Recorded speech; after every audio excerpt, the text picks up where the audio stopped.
Good to go. We're good to go? You're good to go. Alright then. Hello and welcome everyone to the Dungeon Folks, our official Dungeons & Dragons live stream campaign here at the Young Folks, where we stop talking movies and music, start playing Dungeons & Dragons. You know that, because I already said Dungeons & Dragons. But that's the intro. We're just moving on forward. We're missing a few members tonight, but we might get more. We are continuing our great story. This is the 10th session, by the way. It's session 10. We're already getting the double digits. We've been doing this for a while now. It's kind of we're well past adding X to our Roman numerals for episode titles. We are. It's very fancy. We are now the Dungeon Folks X, which is great. There's a joke there. I won't make it. I'll move forward. What? What was mutants? All I'm thinking of now is what was the subtitle for the 10th WrestleMania? 10? They have subtitles for WrestleMania. How do you remember that? I don't. I probably wasn't alive when WrestleMania 10 happened, although I might have been. Anywho, so we are picking up again in the jungle, this great city-state in the western reaches of the world. All of our brave heroes have been split off to go and seek their own invitations to this grand party in a few days, where they will perform a heist. But they need to get invitations to the party first. That's what they're all doing. But today, actually, they all reconvened back, to take a good night's rest. But before they could do that, they actually took a cultist hostage. Yeah, that was a fun bottle room episode. Yes, you had encountered a cult earlier that morning, the Cult of Nakresh, who you've encountered in the very first episode, actually. And you had a bit of, you disrupted their ritual. And then later on, Ori, our Dragonborn monk, was attacked by this cult again. And in the ensuing battle, they were able to kill most of the cultists. One got away, and then one they subdued and took back to the inn. And also at the inn was a ex-cultist, the one who would have been killed in this demonstration, in this ritual that was interrupted. And he introduced himself as Turgid, and he has sworn himself to your service. And so between him, I'm just gonna have every person you meet now named Turgid. It's now just the most common name. No, it's totally fine. We'll get used to it. It's just funny because it's one of those it's a bit because he's so trivial. You know what? Tarjay is very essential. You leave him. Tarjay. Everybody just calls him a different nickname. Anyway, so you learned a bit more about the cult of Nakresh from these two individuals, and you had to get rid of one cultist in not the greatest fashion, but you did. And you killed her, left her for dead out in the streets, and you left a note on her that said, "This is a warning." And then you all went for a well-earned good night's sleep after a long day, and all of you have gone to bed. It's all long rested. Everyone gets their spells and all their health back. Everyone went back to sleep in their room, except for you, Merritt. You went down to the bar and you spent 7 gold on all of the alcohol that you could get. All of it, as much as he could try. And the bartender graciously provided 5 bottles of whiskey, and you've gotten through 1.5, and you passed out at the bar. So, 1.5? Aw. They were Costco size, dude. That's a lot, dude. You tanked. Well, I hope he saves the other 6.5 for me, Dark. God, I'm sorry, I bought them. Well, you are about to find out right now. As you wake up, and you feel just a sort of nudging at your waist, and the first thing you feel, other than that nudging, is just this pounding headache. And then the sense of dizziness and nausea, and the complete dry mouth as you realize, yes, you are well and truly hungover on a bottle of whiskey. Ooh, that's not a fun night. And it just feels like a little hammer inside your head, just trying to get out between your brows. Pound, pound, pound. You sort of blurrily get your head off the bar, And you see the bottles still lined up in front of you. The bartender, Durnan, is still just standing there, wiping his glasses. You look out, and there's some sun coming through the window now. It still seems pretty early, earlier than you would have liked, but you can feel now someone is actually waking you up. And you feel this little hand at your waist, and you turn and you look, and you see a really excited face, pale, with orange freckles to the cheeks and blown out orange hair, and a bunch of teeth missing. Hey! Hey, buddy! Glad I found you here. I had to wait for you guys to come down here. What did I do? Well, Who did I kill? Oh, God. I don't. That's kind of what I was hoping you'd tell me. It's been a day. I wanted some updates. You do know who I am, right? I know I cleaned up a little bit, but He looks like Carrot Top. You're that guy who did that thing with the kaboom and all that, right? the kaboom things. Yeah, that sounds pretty accurate. Anyway, He sort of Oh, you're the guy with the from the place that has the song that beats in my head worse than my headache right now. that sounds about right. They only got one song. They should change it. Alright, let me see. He's sort of like, there's bar stools, and he's sort of like, he's a gnome, so he's sort of struggling to get up there, and so he kind of just literally grabs the edge of it and hoists himself up until he's sitting on top of it. And he's like, "So, where are the rest of them? What are the status report?" They had the fortune of still being asleep. Oh, we should go wake him up. You do that. I'm gonna pass out in my drool again. Okay. Where's your room? And I just point up and then fall down. Okay. So, some time passes. It's at this point, Alexandros and Flint, in your room, you hear a knocking. At this point, you wake up. The sun is sort of coming through the windows. It's probably around 8 in the morning. And That window's still broken, right? Oh yes. The sun.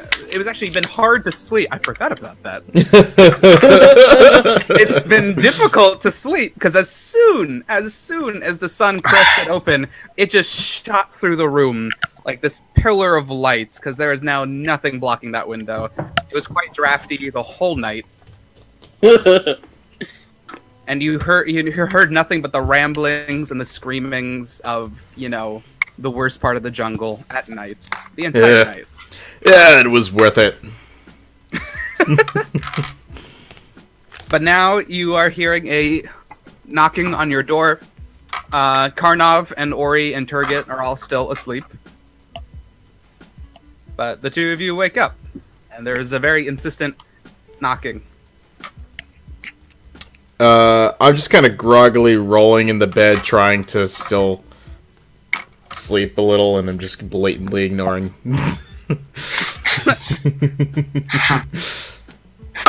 Alright. I sluggishly turn around and look at the door, and I force myself out of bed. And then I will walk to that door, mumbling as I walk to it, because I'm frustrated. As you sort of just grousing and grumbling and just feeling the aches, wishing you had about another hour after all you've been through. You look down on your torso, and there are now a lot of bruises beginning to form throughout your body from where this powerful undead figure was putting the beating on you earlier that day. And you open the door, and at first you think there's no one there because you're looking around, and then you look down and you see a little gnome smiling up at you, and he's like, Finally! I had to knock on 10 different doors. They were not happy. I know how they feel. Don't lead them over here. So, everybody else awake? I've been meaning to talk to you guys about some stuff. Or rather, have you guys talk to me. I'm in the corner, fake snoring. Roll a deception check.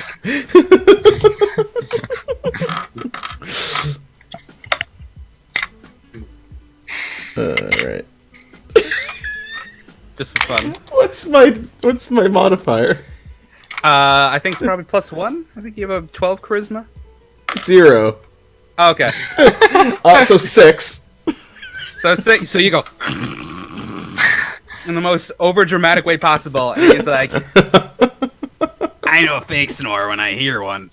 Oh, man. Meanwhile, I am like woozily getting up the stairs, trying to tell you guys that he's looking for you, even though you've already met him. I'll meet you in a couple minutes. This group's so incompetent.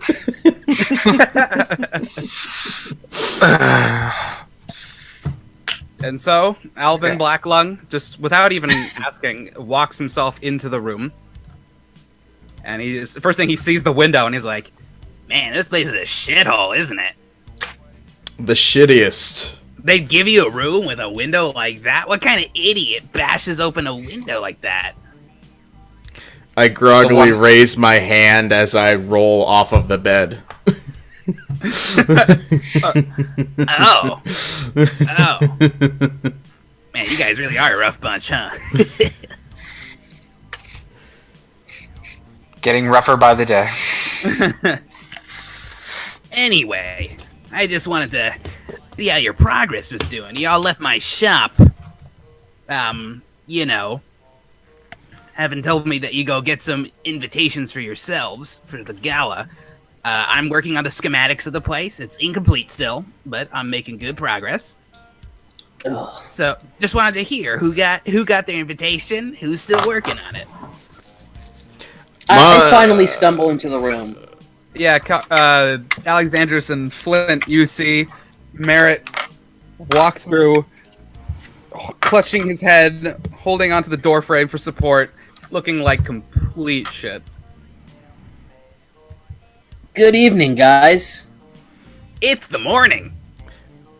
Which morning? It's like 12 o'clock in the afternoon. Is it? To me, apparently. Feels like it. It's actually about 8:15. Oh my god. Okay, whatever. My clock's broken anyway. So I came up here to deal with Voicey McVoiceface and y'all because I remembered something, but I'll get it to it after you guys talk. I need to lie down on the floor. Yeah, the floor. So the drunk one, he has a ticket to go to the party. Or Perfect. What about everybody else? I've got mine. I think Sounds I'm the only one who hasn't yet, but I have beat the crap out a lot of people on my way to get to it. Is that like related, or are you just kind of? It's entirely related. I am conferring with what's his face that I am totally looking. His name is written on my hand, and I'm squinting to look at my hand.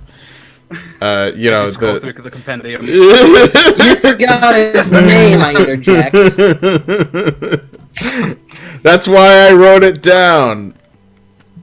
Gorak Clausen. I'm looking to get my invitation from him once I defeat the last two, losers in the fight club that I've entered in. Would be losers, but probably also losers. Excellent progress. Excellent. And then, Alright, so Alvin. Yeah. Alright, so I and the horny man, the horny man who killed the woman and threw her through the window. Is he your boyfriend? Like the horn guy. I don't know. I forget. Alright, so we got. Because he's a Tifa. Yeah. You do. Even when I'm drunk, I hungover, I can get in bad jokes. So we got tickets from the singer guy with the orange hair and in the place with the men who beat other men's faces into pulp. There's a lot of places like that here. The butchers. And I need to ask you a question.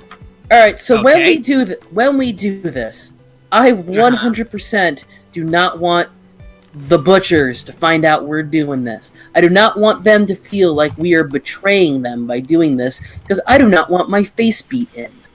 Is it possible to do this without any of the people who we got tickets from finding out? Because they could be useful to us after we're all done with you. I mean, I guess it entirely depends on how well you performed your duties getting the invitation. I can't control that. I can tell you where to go if you're looking to hide in the castle, but... Yeah, that wasn't part of my agreement. Well, us getting out alive with the schematics is part of our agreement. This is true. Right? Yeah, that's kind of the whole deal. You're right there. And I don't want to betray the butchers, because again, they know stuff about me that I don't want to know. I don't want anyone else to know. So, that's my fault. And, what was I saying again? I don't know. Did you just I'm gonna fake go- lie? You don't want the butchers to kill you. Correct. Yeah, and I don't want their bard to kill us either, because he's the first person I met in this entire city that I kind of like. Okay, I mean, you met me. Excepting you, of course. Excepting you, of course, but, you know. You're the bartender, he's nice too. Several of them. But, No, it's just one. This is one guy. That's what my parents told me about the elf who comes into our chimney every Yule, so I don't believe that. You don't believe in Santa Cruz? I've had a long life, and I know what that whole thing is about. So... my head. I don't know. When Karnoff wakes up, he can give you the specifics. Oh, hey, I remembered his name. Awesome. Clerk guy, he seemed to have a rough night when we met up with him. You might want to deal with him. Well, cleric guy, He asks you, Alexandros. what do you have to tell me? I just turn to him and I look like I give zero. I don't care. Mm-hmm. And I just turn to him and say, I have my ticket. I got what I needed from Religion Row. Hero trusts me. I got my ass handed to me by an undead zombie. Well, shit. Like I said, rough afternoon. Morning, evening, you guys had whatever a it is. long day yesterday. Good lord. Yeah, it felt like 4 weeks.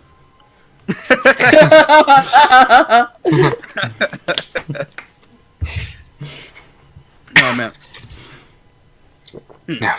Well, that's good. The other thing I wanted to come here for is, I realized we never went over, rewards for the job. I considered maybe you guys are, pro bono guys, but, you don't really strike me as that. So, in act of good faith, here's what I had in mind. I'm not the wealthiest person, as you might have known, because I'm trying to rob things to become more wealthy. But I am a maker of very special things, and I'm willing to give you some of these things. As long as it's not one of those, whatever you're making us steal, those things seem evil. Oh, guns! Yeah, they seem extremely evil. So I don't want Oh no! those. I want one. I just turned. He doesn't him, speak. He doesn't speak for all of us. I can cast things with my hands and shoot them at people, so I don't need whatever these things are. They strike me as not good. You got it. And then he goes over to you, Flint, and he whispers in your ear. I'll put you down for the first pre-order. Booyah! Anyway, so I got a couple things I think would be really exciting. How would you guys feel about unlimited beer? Yes. Yeah. How about unlimited poison? Why? Maybe. Now, I can how use- about unlimited mayonnaise? What's do mayonnaise? we get all 3 of those? This one thing will give you all of those. I don't get it. Why specifically those 3 things? You know, I didn't ask the questions. I just followed the instruction manual thing. They traditionally. So come up you're with- telling me that we can sneak kill as many people as we want and potentially open a sandwich shop? Indeed. I'm just saying, if we have unlimited beer and unlimited mayonnaise resources, we only have to buy the bread and the meat and the tomatoes and call it a day. There's only What's so a much tomato? of each thing you can make a day. But Wait. I'm sorry, did you just say tomatoes? Aren't those things poisonous? No, they're delicious. They are. They're beautiful. They are from their They own grow out of the dirt, and they're juicy and red. Do you know what those things are related to in the plant kingdom? Those things are poisonous, and I know it. He's weird. I mean, I think he's talking about nightshade, but the plant itself, the fruit is fine. Oh, I don't believe you. And I'm sure you have a problem with eggplant parmesan too. The dwarven delicacy. What's Parmesan cheese? I never said cheese, so you're clearly playing me for a fool. I may have some passing familiarity with Anyway, cheese it's products. My it sounds- patience thins. It's It sounds sharp like and you're delicious interested. and smelty. It's good. All right, so I'll put you down for the jug because that'll be really fun. The jug. That's what you're calling this magic poison beer. I and mean, mayonnaise. it's technically called an alchemy jug. Okay. It's So- poison Why alcoholic mayonnaise? What am I gonna do with mayonnaise? So is it like one You of get those? creative. Is it like one of those metal containers of festive, different colored popcorn? You'll just have to see. You'll get it eventually. Okay. So Understood. that's on the docket. But I'm willing to sweeten the pot. I also got a robe with a lot of patches. What does that do? You pull off a patch, and it stops being a patch. It starts being real. So it becomes a patch. No, like there's a patch. The horse. You pull off the patch, it becomes a horse. Oh. There's lots of things on it. I'm still sewing it together, but it should be ready by the time you're done. That sounds cool. All right, it sounds like you're interested. That's good. That's good because Yeah. I have no money. So Question: you seem to have a lot of explodey things. Do you have any Oh, I explodey do. things you can give us? yeah, well, sell you, but yes. That's where he draws And the line. Well, describe me your explodey things that you got. Well, I got a bunch of stuff. I got stuff you just want to make like a really loud annoy, like annoy your kids or like old people. It's perfect. I'm looking for something that they used to call from where I'm from. Are you familiar with something called Gelignite? I work more in powders than gels. Well, hey ho, same deal. Do you have anything that I can like throw on the ground and then it turns into fire? Oh yeah, tons. That could be worth something for us for defensively. Now you talking oil, you talking powder, you talking alchemist's fire, you talking, and then Karnov wakes up.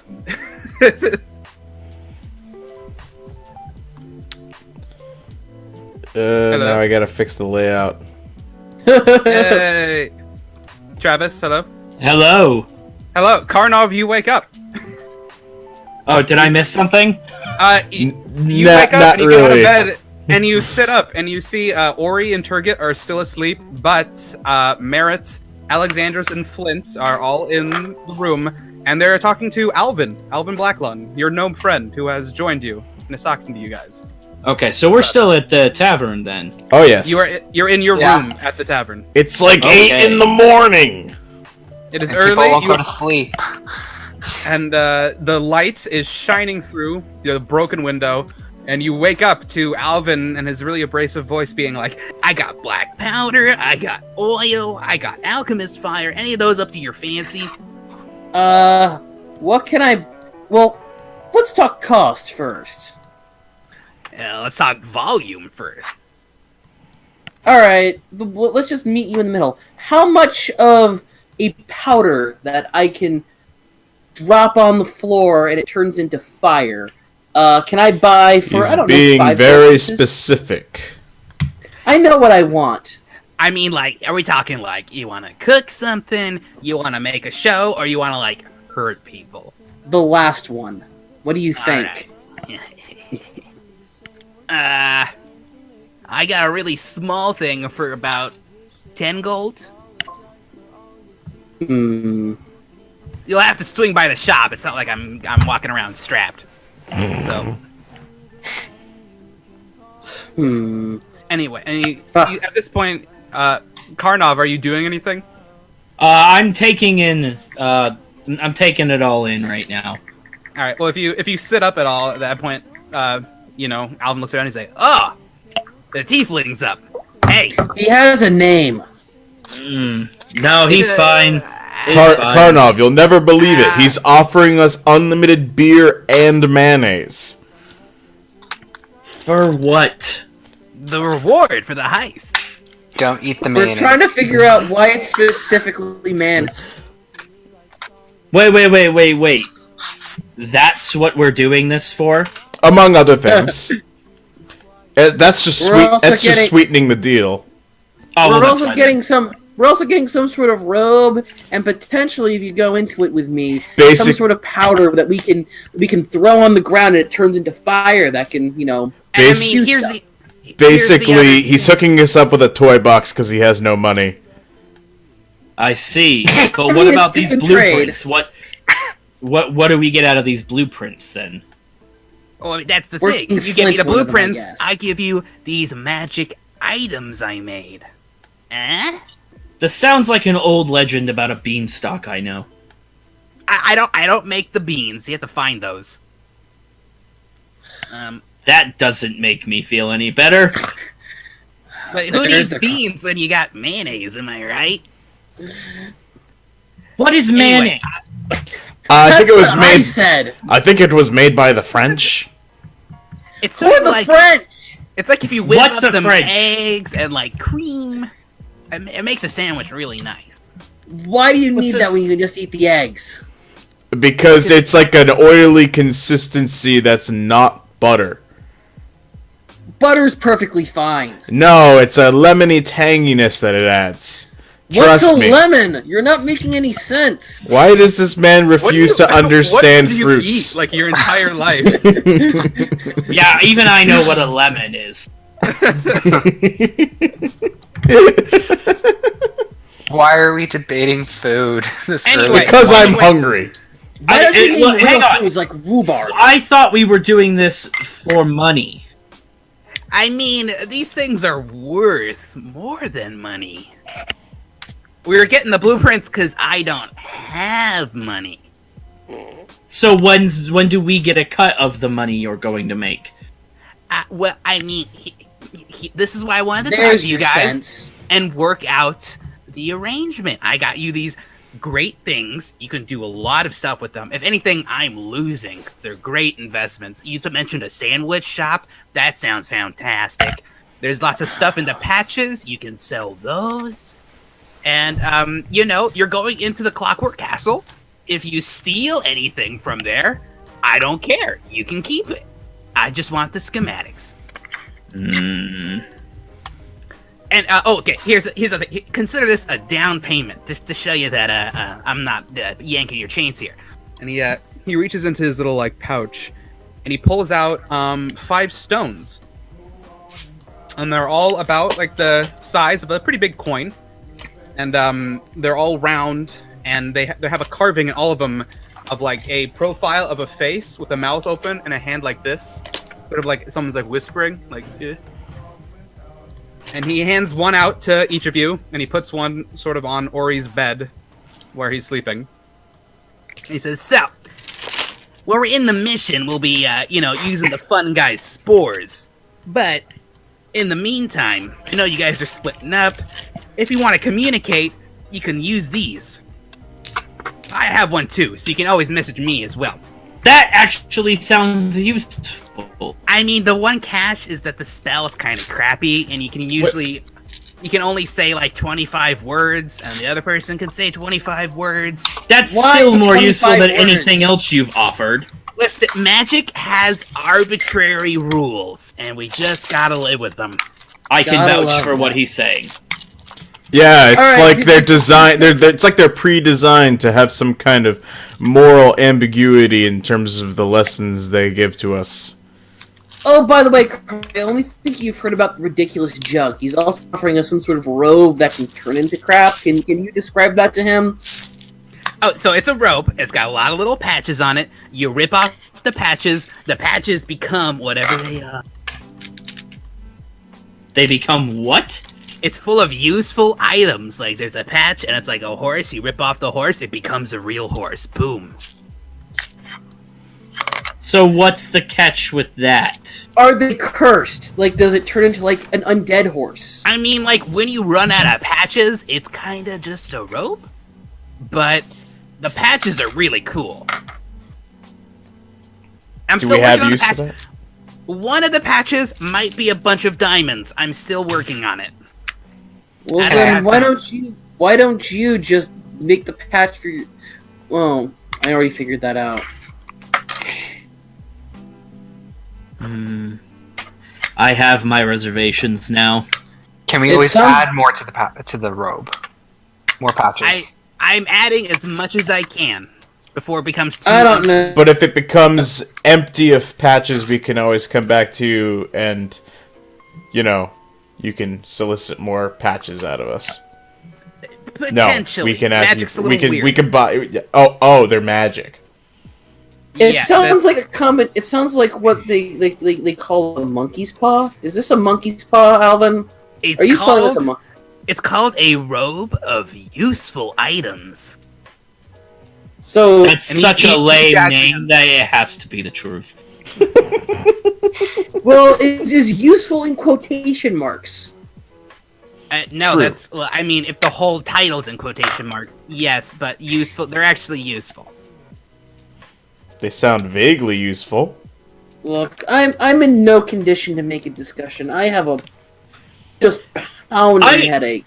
I would like to negotiate a further arrangement when we actually procure these blueprints. You do that. That's fine. I also got, like, another little, like, doohickey. It can, like, make invisible things not invisible anymore. I'm working on that. That might be good for you, right? It sounds It's like a thing. start. I can It's also a put in... start. I can put in pre-orders for guns. Those are evil. I told you that already. I mean, but, like, lawful evil, so it's okay. Yeah, lawful's good. Yeah, I appreciate that. Oh, that's what we're talking about. Oh no. Very Um, good. Very good. All right. So, All right, by the way, we need one more thing. Do you have a layout of this castle we're robbing? I'm working on it. It's only been a day. Because if I am the linchpin for this thing with my steely grabby smashy hands, then I need to find a way to get my steely grabby hands into the place where I can take the blueprints and get them out of there without anybody noticing Yeah. that it was me. No, you're right. And I figured out a lot of good conference rooms where it's probably going to happen. The only issue with the Clockwork Castle that I have learned is that things move. Really? In the Clockwork Castle? I'm stunned. Yeah, I know, right? But like entire moves with room. Yeah, I figured that was. I figured that was the catch of the place when you told me it was called the Clockwork Tower. I assumed gears. Well, that's how they move with the gears. Well, yeah, I just thought there were just gears places. I'll Well, admit that. That too. There's both. It's a multi-tier place. Anyway, it sounds like you guys are on your way. You can use these if you have more updates. You can also use them to talk to each other whenever you need to. With that, I guess I'm gonna go back to my shop. I gotta stitch some more patches on that thing, figure out the castle some more, And best of luck, I guess. I'm not gonna ask questions on who the random bald guy is. I see you picked up someone there. That's weird, but whatever. Buddy, it is not the weirdest thing that even happened yesterday. Definitely not. Well, I mean, it sounds like the priest boxed a zombie, so it sounds like you guys are living the life. I'll leave you to it. Have a good one, everybody. And he strolls on out the door. Ugh. I need more water after I do his voice, I swear. My God. Too much. Alright, so you have all woken up. It is the next day. You all have your spell slots and your health back. And it is the next day. You now have 3 days until the heist. And, Where's our Majora's Mask Dawn of the Third Day logo? Oh, yeah. Boof, doof. yeah, let's Something get like that that. little sound effect going, yeah. Put it in post. Put it in Yeah. Everything's in post. Just have a counter going at this during this entire chat. Yeah, the little... I just have it. The overlay. That was a kitty. Did Yeah, we get a that was- cat? Did we get a cat too? Well, you hear a bunch of stray cats outside the broken window, where you hear all of the volume, all of the sounds from the tunnels coming up and into your room. Mm, Okay, good. So she's audible. Awesome. Where did we're you gonna have go? to fix that. Alright, so what would you guys like to do on this day? Ori is still asleep, as is Turget. Well, for starters, I would like to crawl into the bed that is mine that I did not sleep in last night. Excuse me, we have things to do. Do we? Yes! We have to go rehearse. You're dancing. I'm not. If I don't show up with you, it's going to look very strange. So what do I do? You're my manager. Sure. Aren't you the lyricist too? That is also Apparently. it. Also that. Alright. Alexander. Every Smith, day, what are my you guys former doing? life comes back to me. What former life? You'll get that later. Ugh. Mm. Either way, he is singing your song. He's going to need the lyrics, and if I don't show up with you, the butchers are going to get curious. Would you like to find out why they're called the butchers? I already found out why they're called the Butchers. Then let's get going. Sure. So this is probably the first that Alexandros and Flint that you guys have heard about the butchers, because you guys didn't tell anybody anything. Yeah, I'm What not you really did sure yesterday. what's going on here. Karnoff, you're less drunk than I am. Why don't you tell them about the buddies we met? The Yes. performance artist Ziggy Starchild is managed by another gang here in the jungle. They are known as the Butchers, and we can certainly vouch that the name is apt. So they sell meat? Probably. Well, there was also actually a lot of that, but some of it might be people. Oh, well, that's awful. Yeah. On the That's plus just- side, That's me I'm a- filling in some gaps, I'll admit. It's also possible that they just like to do murders of people who piss them off. on the plus side, we found out that they hate the pack as much as we do. That is also true. Yeah, they're pretty I hateable. mean, The you important know, thing is, though, they so far are tolerating our presence, and we should keep it that way. sure am. Just, yeah. Okay. So, Just try yeah, not- just so you know, the pack is not the only power player in this. Of course they're not. I believe y'all have met the other ones. You look like you had a fun day, Alexandros. Why don't you tell us what happened with you now that the gnome guy's gone? So I ended up meeting with Herib, the head of the Holy Concordance, and she sent me on a mission to go investigate something that was happening in Religious Row. Turns out that someone from the Life Church, if I remember correctly, caused the death of one of the people there, and now he is a pissed off undead zombie killing. Oh, this got interesting. He is Zombie? yeah. And I'm not talking just like undead, I'm talking full risen from the dead to punch a hole through my chest dead. So now he's double dead. So like the zombie guy, you put him down, right? Right? Putting down is not the actual word. He's running out there. I am now blown up, like completely sober. I you think mean there's a zombie running around town and you just let it happen? I don't want to say happen. I'm gonna say he more or less punched a hole through my chest, then jumped out a window. There was a zombie running around town. Through you? Through you? Quite literally, like, through me, and then went through a window, broke his ankle, and then still got up and walked away. Who would have thought the religion plot line was so fascinating? But no, I'm good. I'm fine. Like, through you. well, you scared me sober. Zombie, huh? You're gonna That's catch him, right? That's a title for you, by the way. Which one? You scared me sober. You scared me sober. Scared sober. yeah. Okay. So Captain Punch a guy, you punch some guys? I punched 3 guys. No, 2 guys and a lady. How did that go down? Well, the last thing I remember, I forgot who the first one was. He was useless. And then there was an orc. And I used that new special axe, and that was really cool. And then, thanks. Yeah. And then there was a dwarf lady.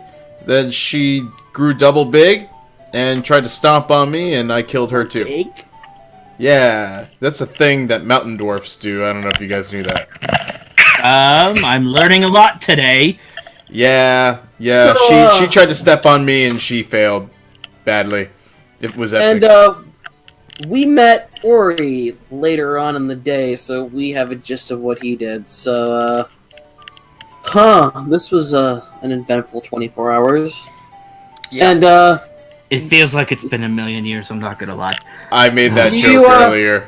what do you want to check the window and see if the woman that we killed is still out there?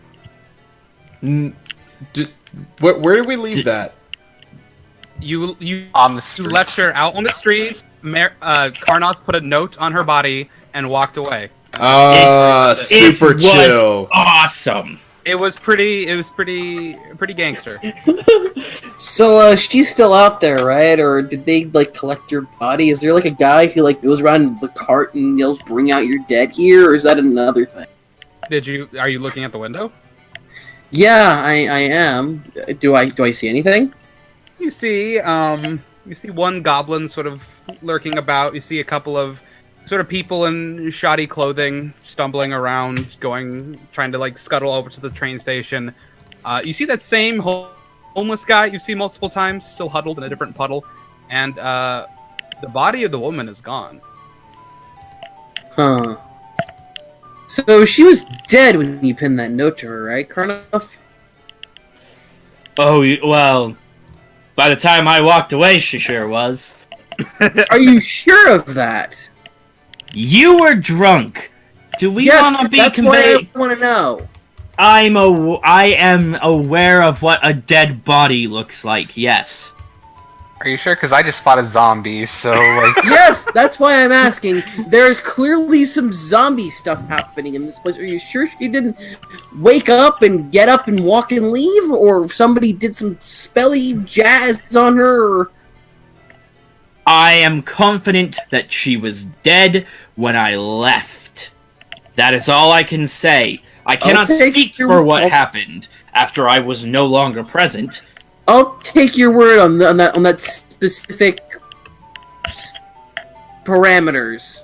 I had a very cool line before life left her, okay? Life left her. That's already pretty good. It was perfect. We also may have angered a cult, and it's not even really my fault, but I might have also made it worse. Well, they're also probably not that much of a cult. I mean, there's like what, probably like 10 people and a dog in it. No, we confirmed yesterday that there's a bunch of them. The other guy. Yeah, we went through this. How much did you forget? I forgot a lot, bud. Ooh. So, Good stuff. I did remember all the stuff with Sigmund Freud over there. Zigaman. Vilmos Zygmunt, whatever his name is. Gigaman. Ziggy Huzma, what's it? Yeah, him. I remember all that stuff. He has a name. Yes. Well, anything else, or can we depart? I'm gonna throw this out there. There's a giant hole in the room right now, and there's a dead body that was in the streets. Should we find a new room?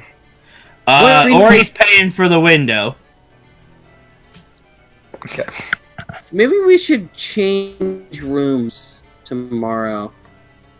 Like, get another room. They will let us do now that we've already put a hole through one.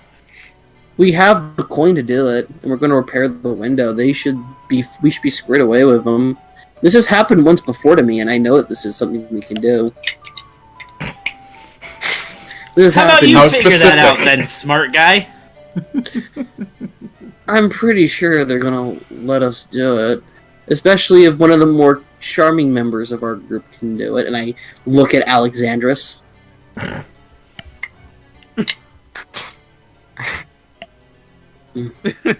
just stare back at you confused, like, what the hell? I mean, you're the least evil one of us. So maybe you can, like, sweet talk them to letting us move the room, eh? I'll try. But, like, at the end of the day, you're still staying with me. We're back. Continue. I guess I'll do it, but at the end of the day, I'm still sharing a room with you crazy people. He has a point. He has a point, and I need a pint. So let's just go down and tell them that we got to pay for the deposit on the window. And we're gonna change rooms, and then just call it a day. Yeah, quick, the DM's gone. We can just have this all happen while he's gone. What do you mean, call it for the day? I just woke up. I mean, then we go and move on to what we need to do. So start our day. Yes. Yes. Go on with our day. Ori's sleeping, Tarjay is resting, and then the rest of us can still do whatever else we need to do. That's his name, right, Tarjay? It is now. It will be right. We'll leave Target. We'll leave Target here. What do you guys want?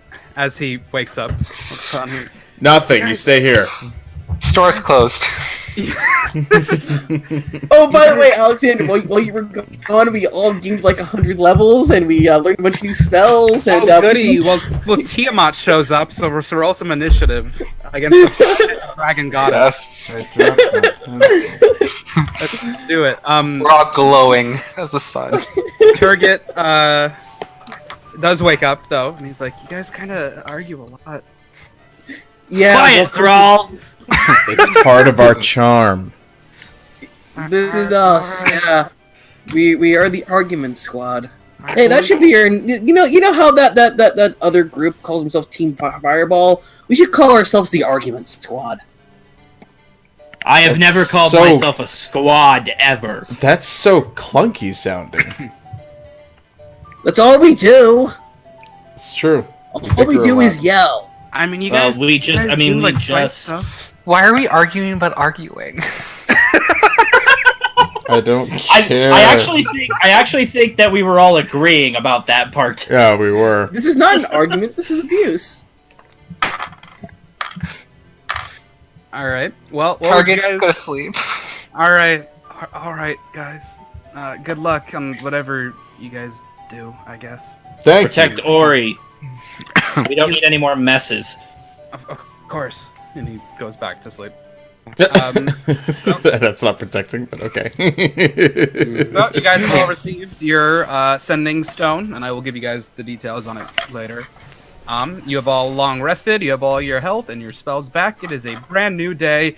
Who would like to go where and do what? Should I try and fix the room? Like You quickly? may. Yeah, how much gold do we need for that? Yeah, I'm gonna have to talk to the bartender. Okay. So I'm gonna leave the room and I'm gonna go downstairs to the main bar area. All right. You walk downstairs, and there's a couple people, not too many. You see that half-orc who's still reading a book, upside down. There's a tiefling with blue hair, sort of in a corner. And then, there's the bartender, same as always, same outfit, just still working the bar. I walk to the bartender and I wave him down. So, What can I do for you? Was it Alexander? close enough. Alexandros? What can I do for you, Alexanders?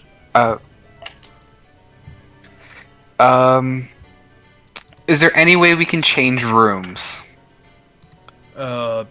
Sure. May I ask why? It was a little too noisy. Like, the draft was a little too much. We wanted to be the... I'll be frank. With this kind of establishment, noise is kind of part of the deal. I'm afraid that's what you do when you cater to adventurers like yourself. We completely agree with that. We just think a different room would be top notch right now. Cool. All right. Would you like the same floor, or what was the issue, if you don't mind me asking? Too cold. Too cold. Just a lot of noise. A big You could say draft. there's a draft, yes. like a structural issue.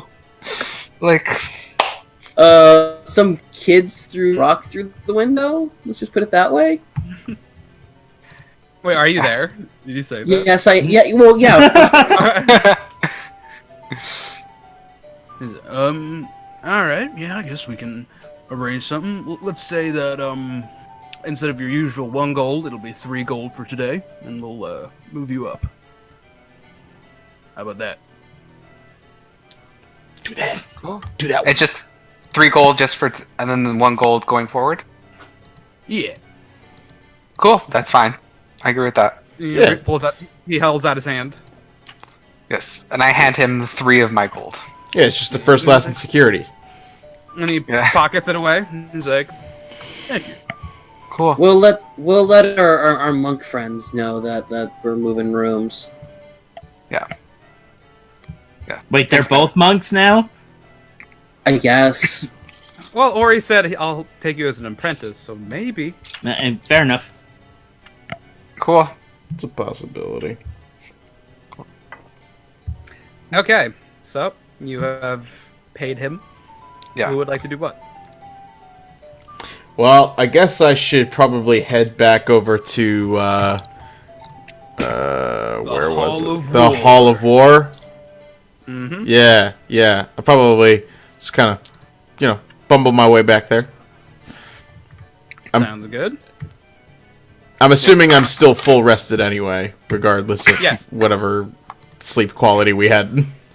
Yeah. I mean, you guys probably went to sleep around like 11 p.m.-ish, and you were woken up around like 8. So as long as you get your 8 hours, you're good. Alright. Cool. And you're good. Can I join him in the train over? So we'll Yes, just you went- may. You're both going to Religion Row. That's fine. Yeah. As I leave, can I just turn around to the bartender and just say, like, sorry for the hole, and then just, like, run out? Well, I did tell him that some kids threw some rocks in the window. That's a big ass rock. Hey, we didn't say big was. I love how I am taking no responsibility for this. Yes. You guys are outstanding people. All right, and so you guys are heading towards Religion Row. Merritt and Karnov, what would you guys like to be doing?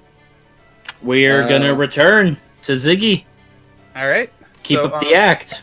Yeah, you don't even need to take the train because the warehouse district is just to the west of the tunnels. So you just walk through the streets. And yeah, we'll start with you guys. So you walk through the warehouse district.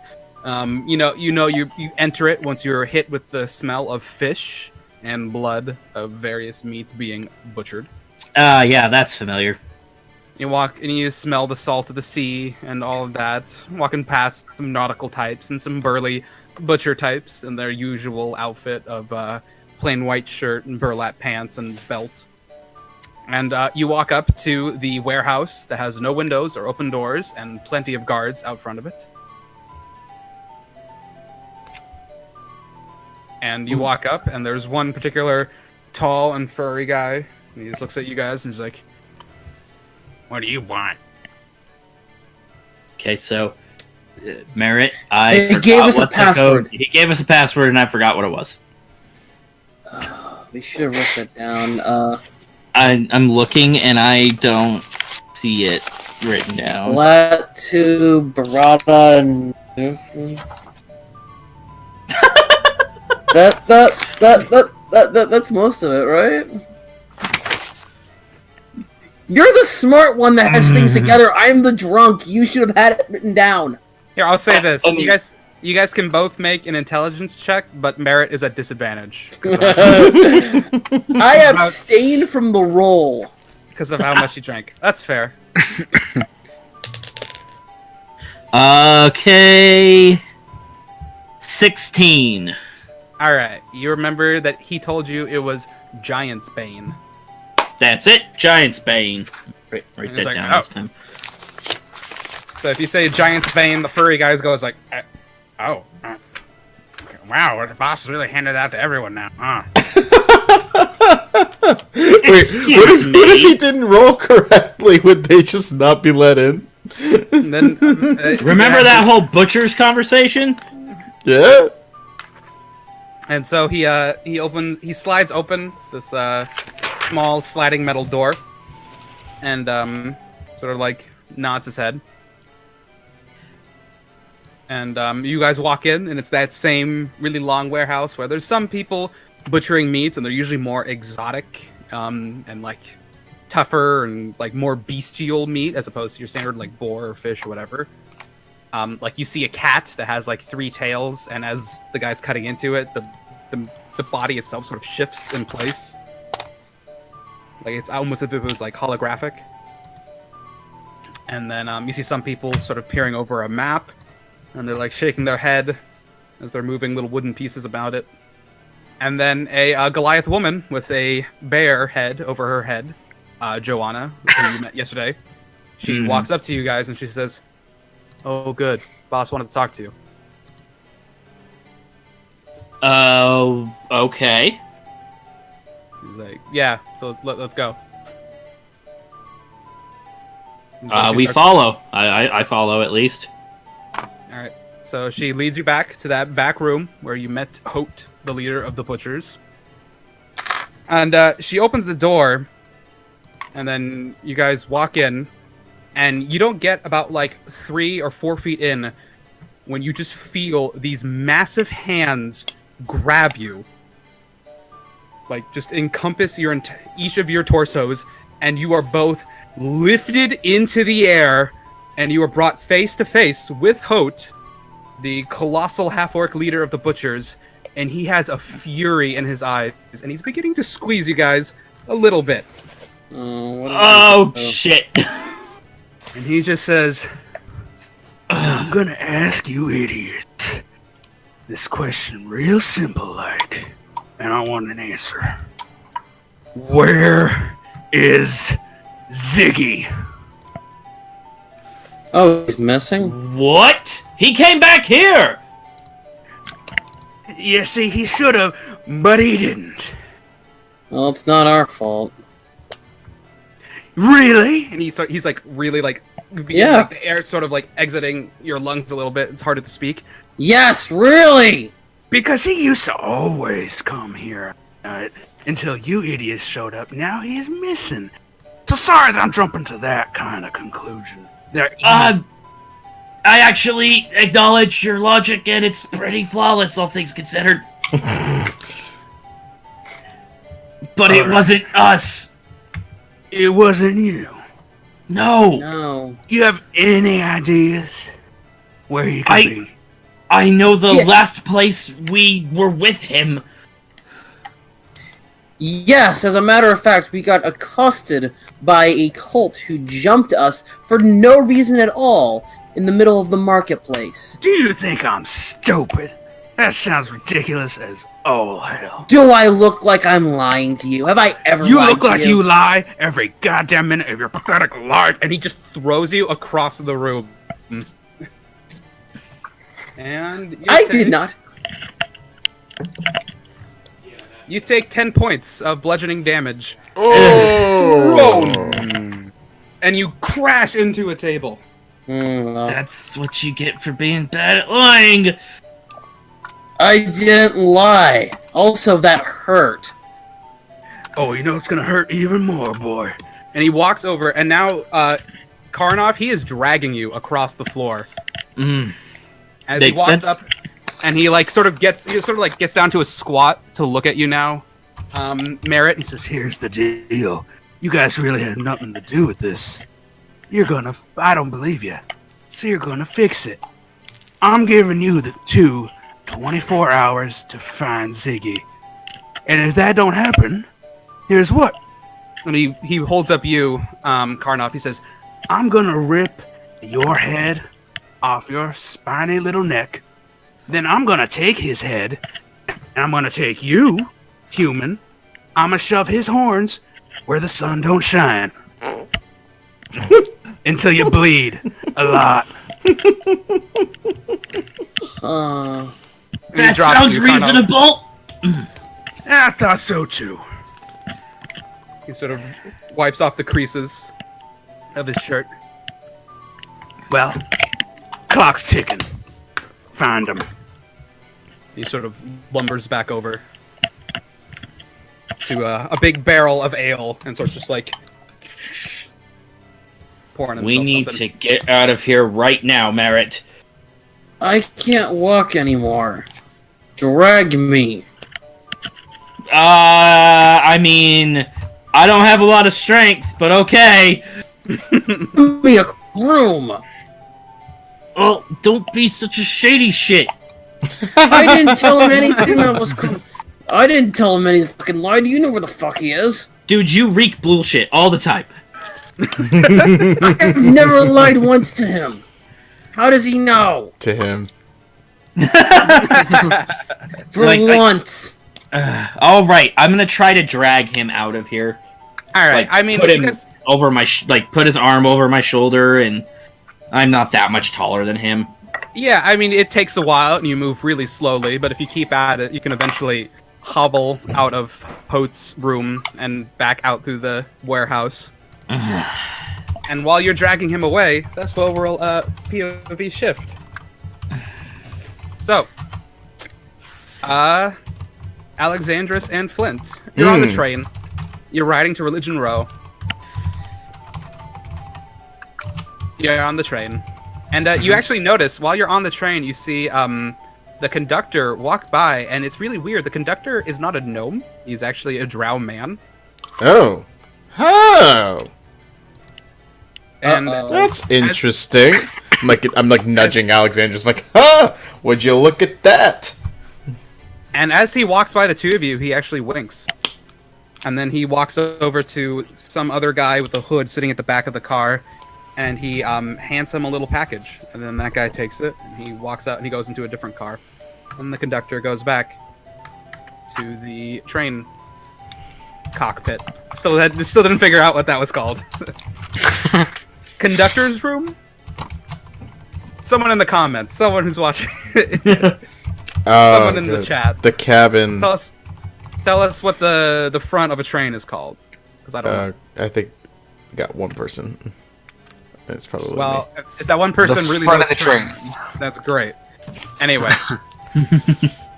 So, you ride into Religion Row, and you exit. I don't know if you guys have any conversations or anything along the way. me. Or if you just sort of, solemnly, just making your commute to work. That's what I'm doing. I'm doing like a solemn, probably like a little bit of a snooze to kind of recover from sleeping little, even though I'm just kind of like in my Zen zone, you know. Getting ready for your maybe sharpening a weapon or two. Okay. Can you do that on the train? You can do that on the train. Yeah. With this train conductor, probably. Probably. Yeah. No, I'm just admiring that little clay figurine that I still took from the house. Ah, yes. I'm just looking at it. Roll a religion check. Hold on. 13. 16. 16. It seems pretty crude, so there's not too much you can glean off of it. But, what languages do you speak? Wait, hold on. I know Common, Halfling, Deep Speech, and Abyssal. With the 16, you sort of like, turn it over into the back of it, and you can actually see now. You thought it was just sort of like grooves in the clay because it's a really crude thing. But actually looking at it, there are small abyssal runes on it. And can I read the runes? Yeah, and it says, to his greatness, the two-headed lord. And with that, it's still not quite coming to you what this is, but it does seem demonic in nature. And that's what you get from studying this thing. Can I do a history check to know about the two-headed lord? You can roll another religion check. Another religion check. Okay.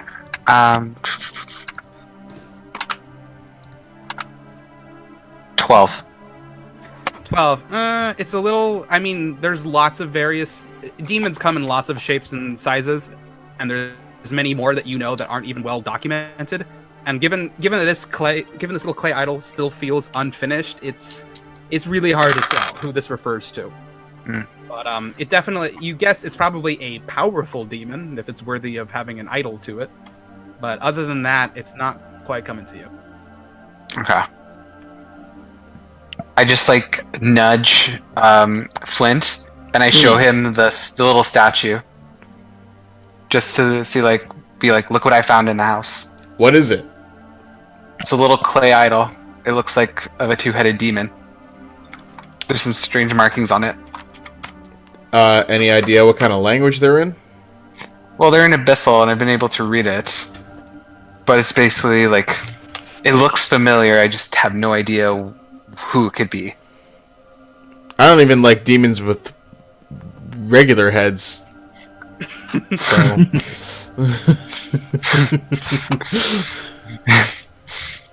Yeah. Just know that I'm going on demon. I guess I'm going on demon and zombie hunting again today. Nice. Oh, yay. Oh, that sounds like a good plan. Try not to get killed when I'm away. You're the one hunting zombies, buddy.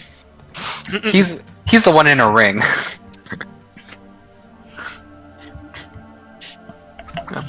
Okay. So, the train enters the station, and you guys get out, and you return to Religion Row. This great expanse of all these various sort of mega churches, all sort of piled up next to each other, with little areas of condominiums sort of scattered amongst them. Some more neighborhood areas, living arrangements for most of the church workers. And you see all the usual ones you saw. You saw the Hall of War is sort of far in the back. The Holy Concordance sort of stands out amongst all of them. You recognize the Great Dome of the Life Church, sort of right next to the Holy Concordance. You also see the Hot Topic. You see... I forgot about that. And all the others. We're gonna get some sponsorships by the end of this podcast. I I'm so wish. down. We're throwing all these stores. Target, Hot Topic, get Hellman's. Hit me up. Hit me up. I think we did a juice squeeze. Orange Julius. Yeah. Like McDonald's, if you guys are listening to it, we will change Alexandrus' deity to Ronald. We will make that canon if you sponsor us.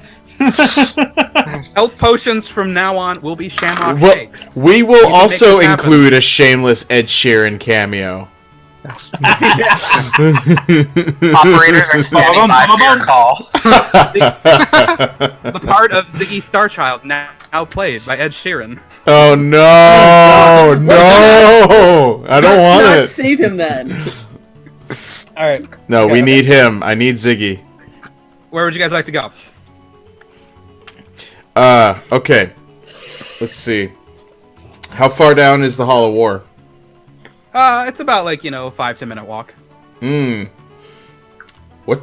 Oh God! What is there for food around here? My stomach's just like screaming. There's some like little bodegas and like stands of people like handing out like grilled meats and some like some flatbreads, some like fry breads, sort of like a naan or bhatura bread, some nice chutneys and butter. Okay. All right. How much gold do I have? Damn it. Check that. Do I still have 20 gold? I must have spent some of it. Anyway, all right. So I go and spend some money on some grilled meats over there before I head Alright. to the Hall of War. All right, it costs you about 5 copper. Molto bene. So, Alright, so- a gold is worth 100 copper. So Yeah, exactly. You have So- you have more than enough. Perfect. All right, you eat some grilled meats, sort of like Link, and it's great. It's quite satisfying. Of course it is. Little sweet and salty. It's a spice you haven't had before. But you like Excellent. Excellent. I love spice. I love trying new things. Don't you love trying new things? Obviously, zombies aren't nice, but I wonder what zombie tastes like. I don't want to think about that. I imagine it's like a stinky cheese. Am I with him right now? it. I assume. I just Unless he's assumed. talking to no one. I just assumed I was talking to him. You could be somewhere else, and he could be talking to no one, assuming you're there. You know what? I'll be with him at this one moment, and then as he's saying that stuff about He this, just slinks away. I just like turn to you and I just be like, "That might be the craziest thing I've heard this entire group say." I mean, this is Oh the guy my who God. eats shark people, so I guess he thinks about eating everyone. Well, no, I'm culinary. I just have my moments of culinary experimentation. You're a foodie. Oh, a foodie dwarf, man. A foodie dwarf. Yeah. All right. I just go to the Hall of War. All right. Alexandros, where are you heading?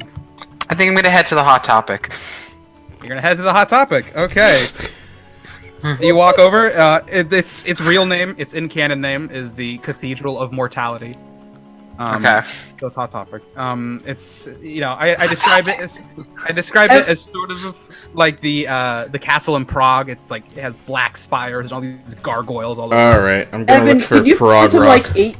Can you find some 8-bit The Cure or Bauhaus or Sushi in the Banshees? The last time it was 8-bit System of a Down.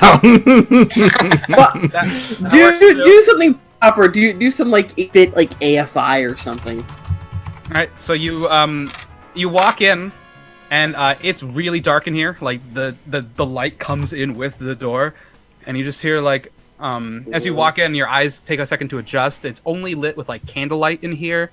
There's lots of various little alcoves, sort of in shadow.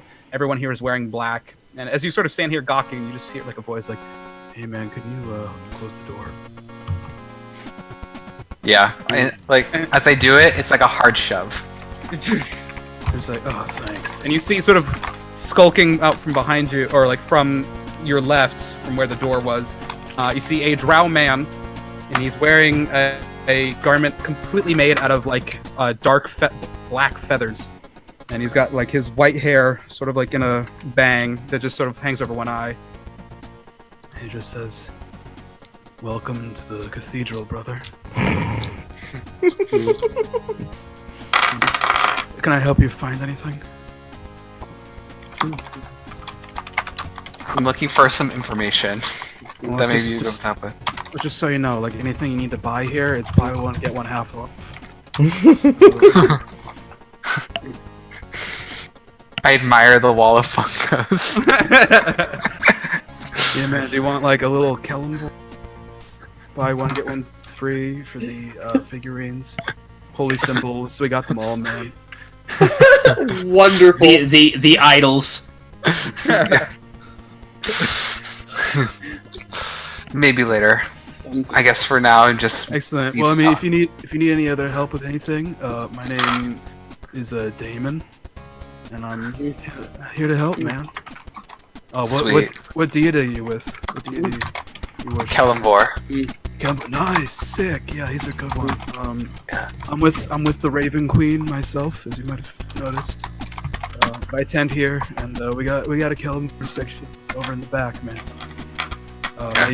May you walk in the shadows.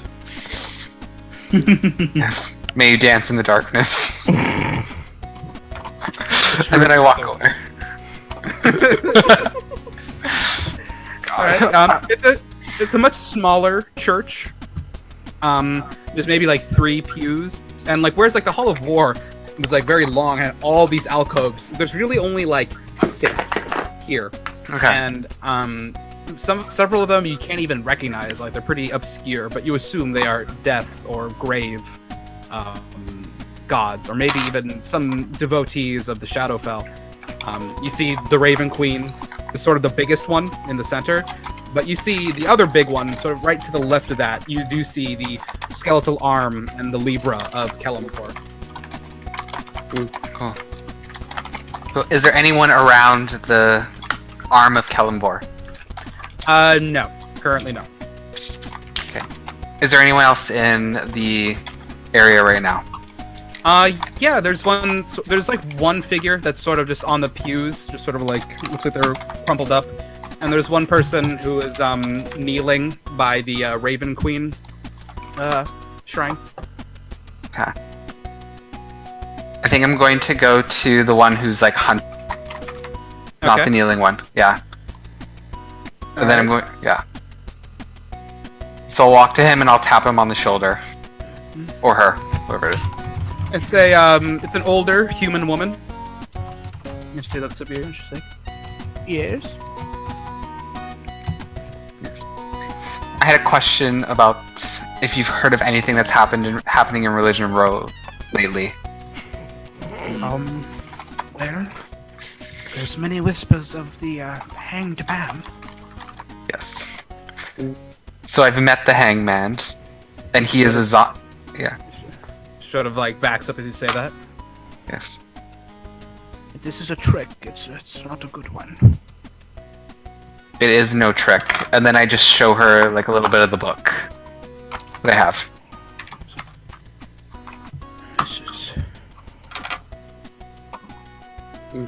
This is serious indeed. Who are you? I am Alexandrus. I am aide to Herib. And I need your help if you know of any information. Okay. I don't believe I have much to tell, but I can tell you anything that I can. Have you seen a zombie walking around? Well, you know, Damon, he doesn't look too great these days. But,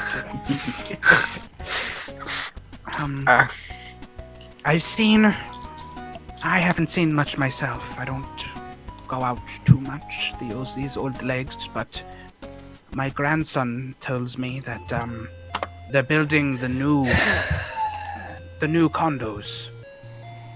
And, they're still constructing it. Actually, no, it was a new church. They're building a new church.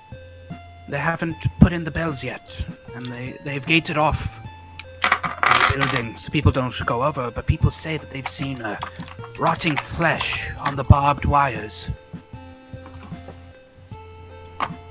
So That's a little gross. there really is an undead man. He probably wouldn't feel the pain. No. I'd be hiding there if I was such a Abominable creature. That might be the best area to check. I'm going to go look. I'm going to go see it. But will you promise that you'll take heed and protect the church and everyone in it? I'm just a woman, but I'll do what I can. Yes. The Warren Damon as well. Very good. Yes. Walk with shadow, Alexandros. Walk with shadow. And then I think yeah. It just sounds like a kindly old grandmother going, "Hi, Satan! Hail Satan! Hail Satan! Hail Satan!" She pulls out her pentacle and Can we stop making this church now a Black Sabbath remake? Hey, I'm doing 8-bit Radiohead right now. I don't know what you guys are doing. Like, I think it's more like a Black Sabbath fan club. yeah. Alright. I think I'm going to leave the woman and then could I actually pray in front of the Kellenbor statue to see if I can channel Kellenbor? Yeah. Sure. So I think I'm going to do that for a while. Just pray in front of it. All right. Just roll a d20. Okay.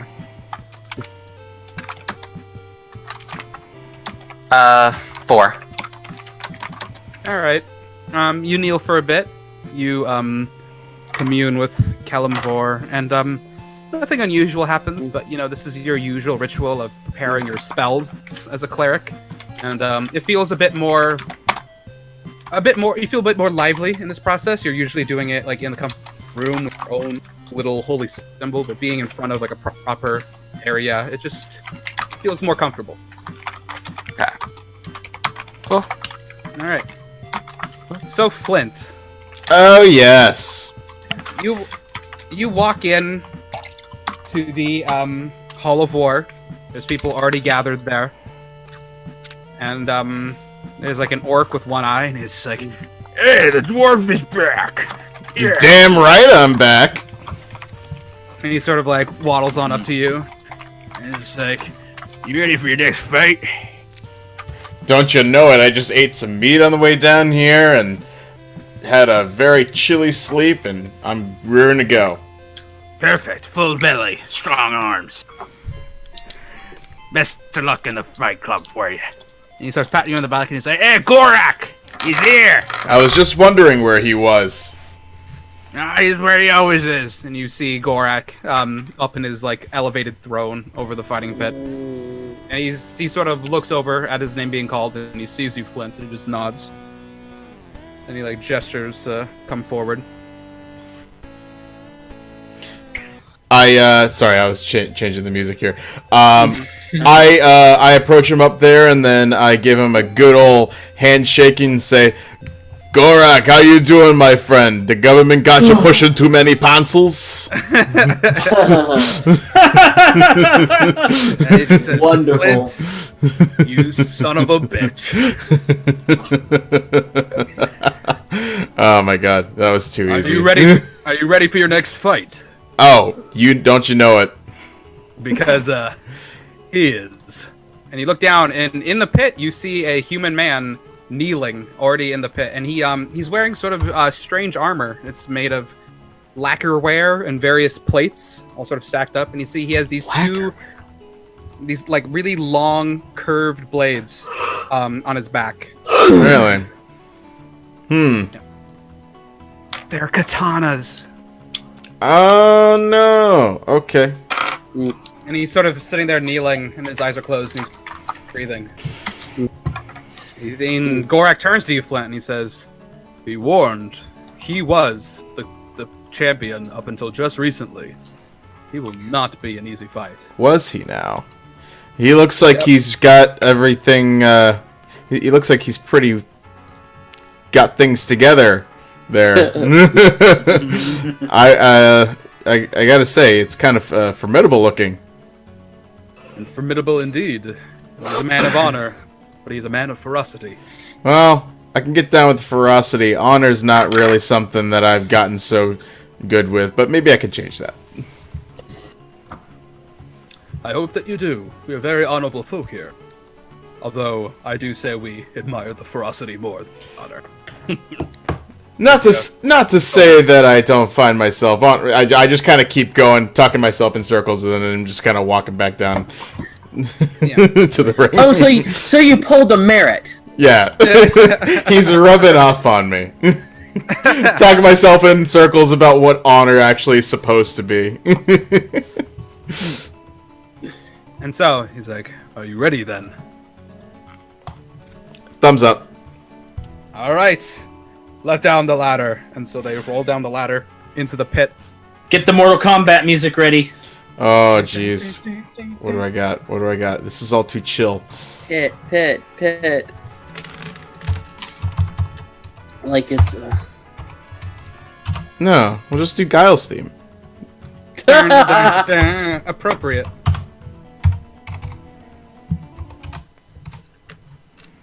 Okay.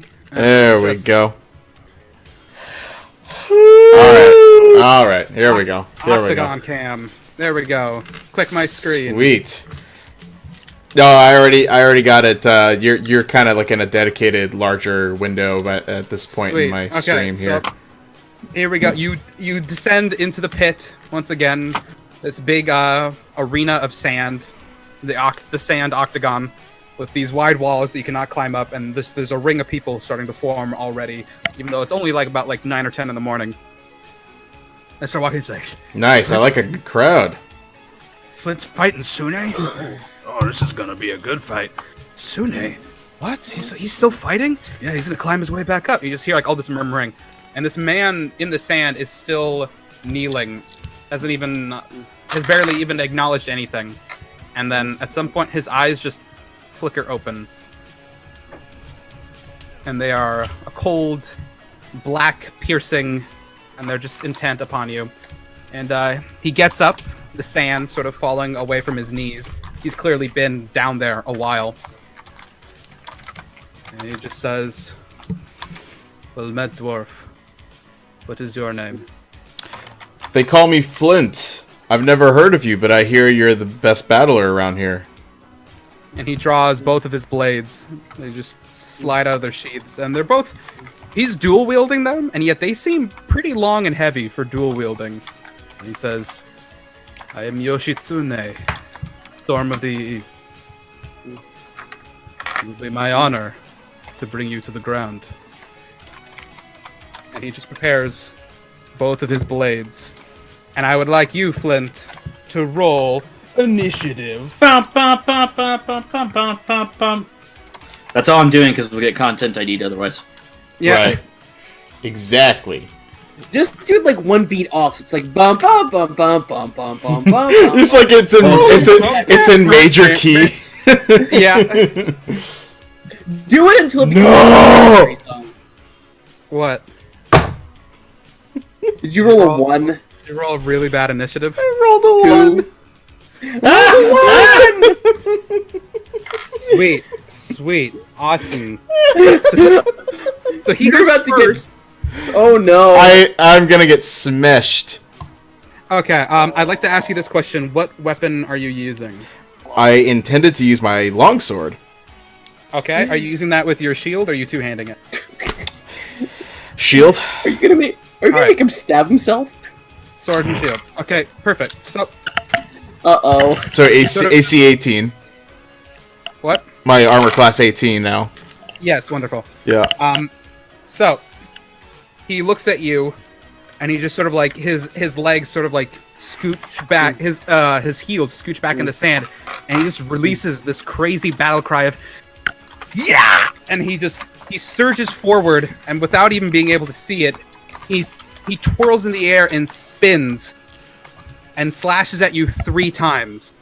From the air? Yep. Wow. Like spinning 3 slashes? Yeah, he Like comes up. like a fucking triple axle? Yeah, so he comes up with He's a one speed slash skater. from the left, one slash from the right, and he leaps and he brings them both down. Ooh, Barracuda. And since he is action surging, and he is using his samurai fighting spirit, Of course. Oh boy. so he has advantage on all these attacks. Oh, Jesus. Sucks to be on the other end of that, don't it? Yeah. Yeah, that bless is looking good now, isn't it? That was yesterday. So that is a 24 to hit. And then that is a... oh, that's not too good. That one is a 12 to hit. And then that one is a 17 to hit. I'm just awaiting my fate here. So actually only... I believe only one of those actually hit. Oh. Cool. So as he just rushes up, he goes like slash slash, and you catch the first two, but you don't expect him to leap in the air, pivot, and bring the other sword down. And so you suffer. Ooh, that's an 8. You suffer 13 points of slashing damage Okay. as that third slice catches you off guard and just slices right into your shoulder. Okay, 13. And he's So looking at you, and his eyes are like just insanely crazed, Alright, so about 21 health point. focused. It is your turn. Okay. Okay, alright, so where... I have to click away from the dashboard here. Where am I relative to him, and am I still on the ground? You're not on the ground. Okay. He is standing just like right in front of you. Okay. This would be the what is this? I guess this is the north end of the Okay. arena. You're on the south end. Okay. And which shoulder is the one that he damaged? Your shield arm. Shield arm on my left. Okay. Yeah. I'm thinking... Alright, can I potentially try... No. I don't want to get too creative too quick here. Yeah. Alright. Remember, you have all your superiority, all your extra fighter abilities. You got everything. It's true. I You, probably you could. are well rested. Let me just see... Can I try for a disarming attack maneuver? Go for it. Alright, so... When I hit a creature with weapon attack, I can expend 1 superiority dice to attempt disarming the target. So at least I could take care of one of his 2 swords. So I am going to... But that depends on me actually hitting him. Correct. And then he's got to make a saving throw. Okay. Alright, so I am going to roll a d20. I'm going to just attack him one hand with my longsword. Yep. 15 plus my hold on. I think it's +6. Yep, that's my attack bonus is 6, so that's So 21. 21 for That hits. initiative. And then I'm going to roll my d8 +4. plus 4, so that's 7. 7. Okay. So you slash at him, and I think you rolled the extra d8 for your superiority dice to the damage. Okay. Which is a 5 plus Okay. plus the same bonus for the No, weapon. no. That's just additional. No, it's just an extra d8 for Okay. the superiority dice. So Got it's it. an additional 5. So he takes this. Okay. So alright, so it's a total of 12. So he takes. Alright, so you slash right at his arm, Yeah. and it cuts in sort of right into his hand. Yeah. And notice at first he doesn't flinch from the pain at all, and then it takes him a second, as if he somehow like negated some of that pain, and then he has to roll what kind of saving throw against losing the. Hold on 1 second. Strength saving throw. Strength saving throw, and then Yep. do you know what the DC is? It says It's probably 14, I think. it doesn't give me a number. It just says on a failed save, it drops the object you choose. The object lands at its feet.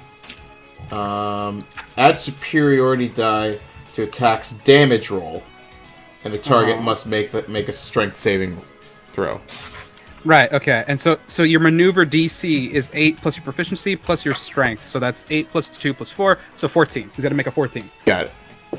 So he will roll this, and that is a 3 plus 5. That's 8. So he does not succeed. So he's so intent and just like staring you down that he doesn't even realize that his hand spasmed from the pain, and he's actually dropped one of his katanas. So Okay. it is now his turn. And seeing that one of them is dropped, he just you see he lets out another scream, and he just two-hands the sword instead, and then just goes in for a two-handed strike against you, also with advantage. Okay. And do I need to...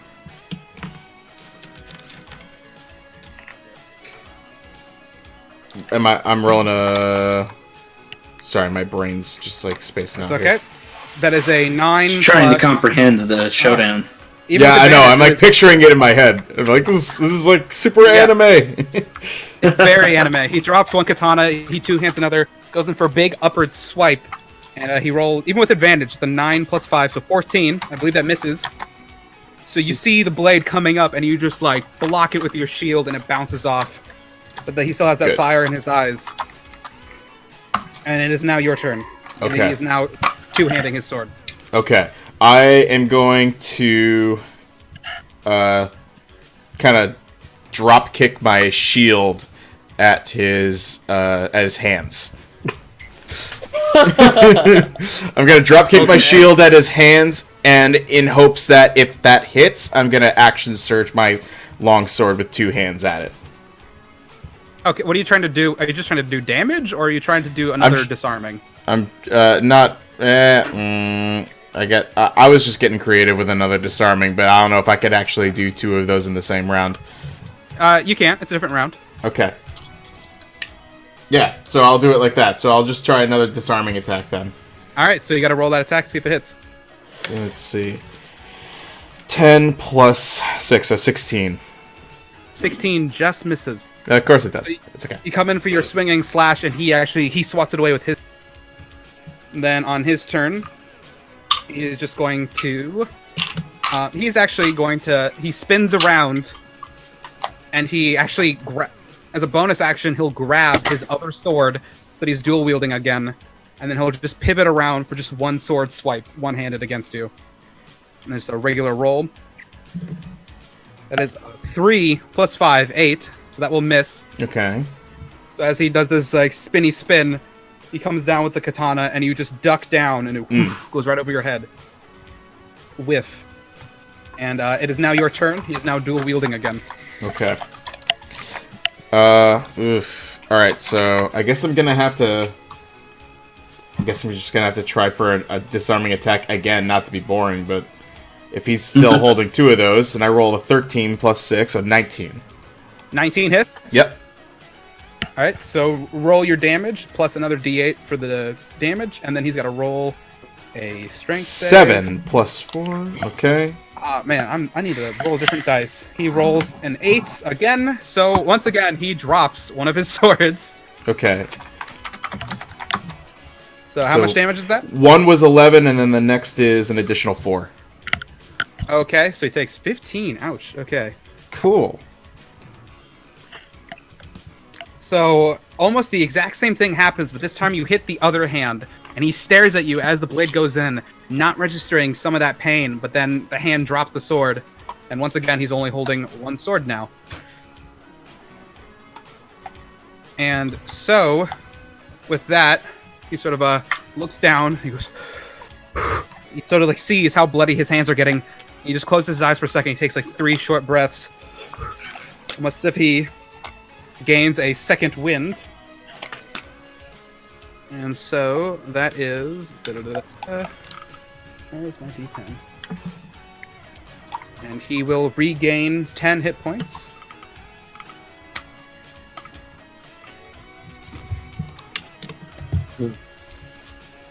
As you see him sort of breathe with deep renewed vigor, and he just comes at you with one two-handed strike. I need to stop rolling this dice. 2 plus 5, 7. He misses. Oh! And so he comes down with this attack, and you just block it with your shield, and you can just hear the scrape of metal as this curved blade just scrapes across the side of your shield. And he just, like, grunts at you. It is now your turn. Okay. Alright, I'm just gonna do a straight attack with my longsword at him. Mm-hmm. And I roll a 7 plus 6, so that's probably not gonna hit. Alright. Nope, that will miss. Nope, So you yep, that's you swipe third. out with your one hand. Yep. And he locks blades with you for a second. He's just like, you're proving formidable. Thanks for the compliment. He's like, but I'm getting tired of this. And on his turn, he will shout another scream, "Yeah!" and raise his sword up and just bring it straight down, trying to just cleave you in half. And this is his last usage of this, and he has advantage. I'm gonna roll a different dice. This is stupid. Oh, because it's giving him help? I see how it is. Oh, that's how it works. Double 17. Okay, so 17 plus 5, 22 to hit you. That's a different die. That one's That's a mean one. That's cold. yeah. I don't like that one. So you take an additional 8 points of slashing damage Okay, fine. as he just brings this blade right down, and it sort of gives you a nice scar right in the forehead. It cuts into your nose a little bit. Oh. He liked that nose. And now it is your turn. Okay. So I'm at 13 health points.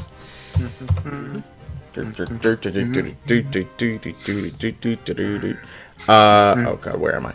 Okay. Alright, so I'm gonna do oh, I should have tried like a parry or something. Alright, So you I'm use gonna two of your four, I'm and, gonna move for, let me just check on this real quick. Make a weapon attack.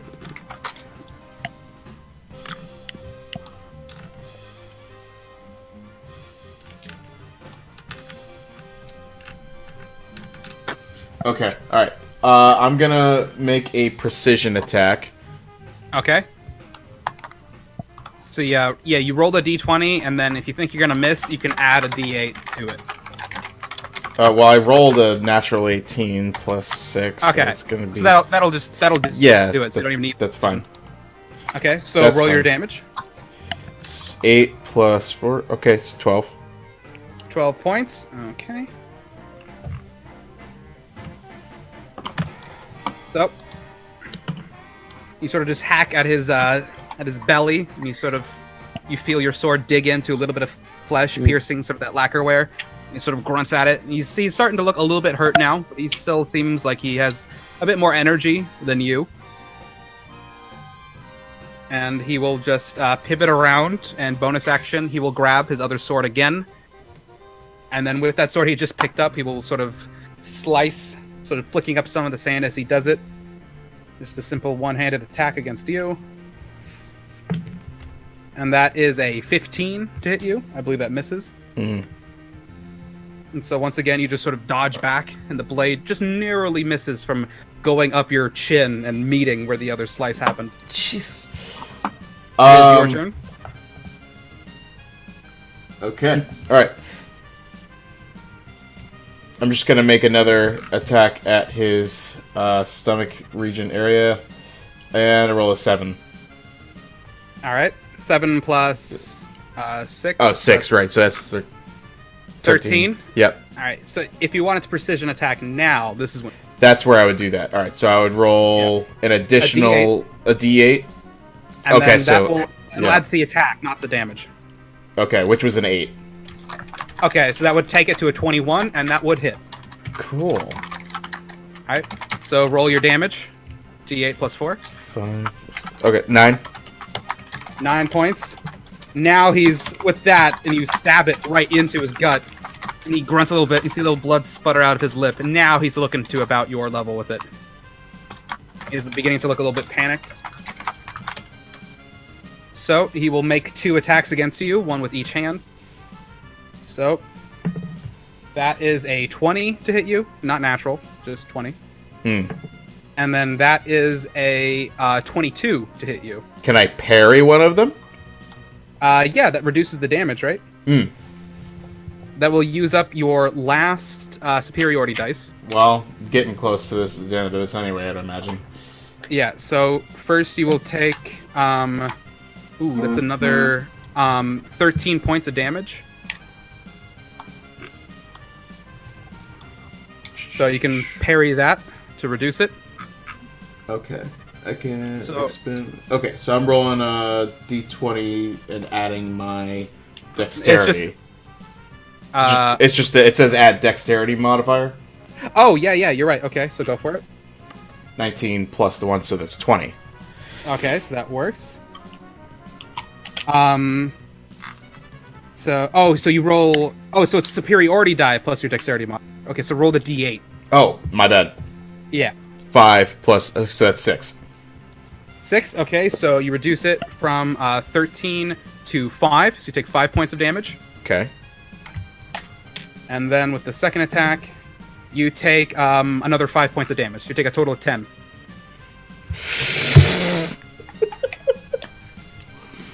And now it is your turn. You are superiority dice, but you still have your action surge. You still have your second wind. Yep. You still have your inspiration. You got things. I still have... but he's looking about as bad as me, right? Not anymore. Not anymore. A little bit better.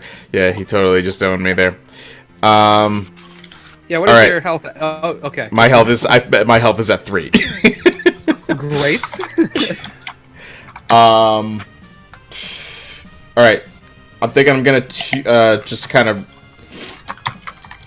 release my shield and two-hand my longsword. All right, go for it. And attack at him with that.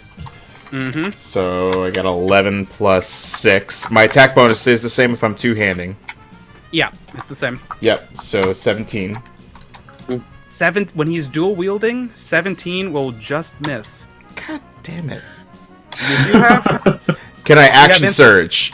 Yes, you can. Okay. 16 plus 6. What is a 22? That will hit. Yeah. So roll a d10 plus 4. 8 plus 4 is 12. 12. What is your line? My line is... Oh god. Am I gonna have to come up with a different one? Yes. I'll swallow your soul! I don't know. So you shout, "I'll swallow your soul!" as you swipe first, and he swats it away with both blades. But you notice that as he deflected it, he left himself open to his side. So you just pivot around with your action surge and just drive the blade into his side. Ooh. And he drops both of the swords. He's just... Well done, Flint. And he just falls over, knocked out, unconscious. And you see- I pat his shoulder and tell him that was an excellent fight. And a war priest comes down and starts tending to his wounds, and they slowly close as he mutters some healing words, as you've heard Alexander's do before. He just says, "Yes, it was a good fight. Better than my last one. Good luck with the new champion." He sort of walks over. He takes both of his swords and puts them in their sheaths. He does a short bow to you and sort of grunts as he does it, as it bends his new cut. I, for the sake of respect, bow back at him the same way. Mm-hmm. And so, with that, Gorak says, "You've done well, Flint. Rest up. Next up, you're fighting the champ." Oh man, okay. I think all right, sounds good. As long as I can take a quick break here. Yes. And so, how do you think we're doing on time? We're at stream time. We're at an hour 48. Okay, so, do a quick POV shift then. Just to sort of wrap up with Merritt and Karnov. Where would you like to go? We are dragging our asses out of that warehouse. And we are never going back. I don't think we get a choice in that matter, sir. They don't know where we are. We can go clean across the city and they'll never find us ever. Have you looked at me? There's plenty of What a tonal shift. You look normal ass as hell. I can't just do that. This tonal gave shift him the is so anime. You gave him the medallion. I didn't expect him to put it around his neck. I didn't suggest that to him. You gave him a shiny thing. Did you not look at the beautiful man? You let him give me the shiny thing. I got nothing for that. I got nothing. You agreed. You said yes. You could have stopped me at any time. I quite frankly can barely understand what I was going through at that time, but that is not the point. The point It is very much the point, yes. we have to find the beautiful man. What the hell could have happened? Well, obviously the cult kidnapped him. What else would there be? Well, I guess we're gonna go kill a cult. Either that, or let me just hear this out. The king's people, the royal family, saw him with the thing and they took him to his castle. So either we're gonna go there, or we're gonna go fight the cult. Which one do you want to do? We cannot afford to make this many enemies. Well, we're not gonna make any enemies with the royal family. The royal family. Oh wait, we're both evil. Never mind. Yeah, we're not gonna make any friends with that. We're gonna need some backup. That's a way of putting it. I guess we better go wake up Ori, huh? Yeah, and we might need a few other people. You wanna hire some mercenaries to take down a cult? Do I look like I am made of money? I have plenty of platinum coins, my friend. Let's go back to the tavern and make a plan. Aye. All right, so that sounds like a good place to pick up next time. I swear to God, you two arguing over Mario Paint music is the best thing ever. Okay, so I clicked your link and it wouldn't play for me. No! You guys sound like an old married couple. It's so funny. I'm so loving this split storyline because we see like who has good chemistry. Yeah, definitely. Like, I didn't even expect it to go that way. It just did. I love it. It's just like arguing about finding the beautiful man, and then the cult that we were talking about getting on the side of we have to destroy anyway. So, Alexandros, I guess we'll leave with How does this only get like 21 views a week? I don't know, but we need gotta more. fix tagging. All right, let's not leave Alexandros out. So, Alexandros, Yeah. you've asked around where this new church being built is, and it's sort of in the northern core of Religion Row. Pretty close to where the apartment of Thorin was, where you found him. And so sure enough, you walk through, you pass various churches on your way, and you can see that there is a church that is being built. The roof is missing from the main part of it, but it still has like the bell tower. And there is sure enough a gate of heavy spikes and barbed wire rolled out atop of it. And there's a sign written in Common, Elvish, Dwarvish, several languages, and it says, keep out construction, blah, blah, blah, by the order of Religion Row and properties of the gold company, yada, yada. And sure enough, you look up at the barbed wire, you see little bits of gray clung to some of them. And I'd like you to roll a perception check. Okay. 20. Okay.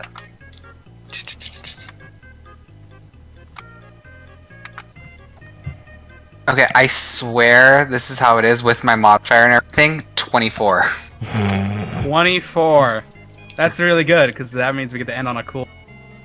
So you're looking up at this church being built, and you thought you saw like a bell placed there, but it's just a shadowy figure.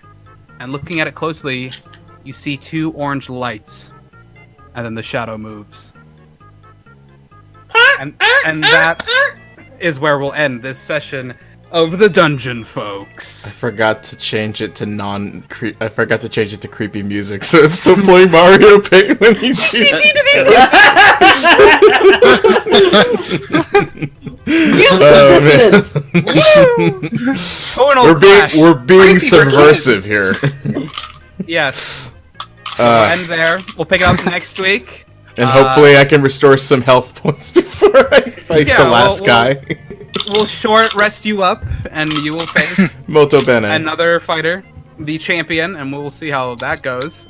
That was a good fight. That was good. Yeah, it was a fun one. Good. Intense. And we'll have some interesting more plot diversions next week, and we'll see how this all goes. So We'll see how catch it you next goes. Monday. Bye bye.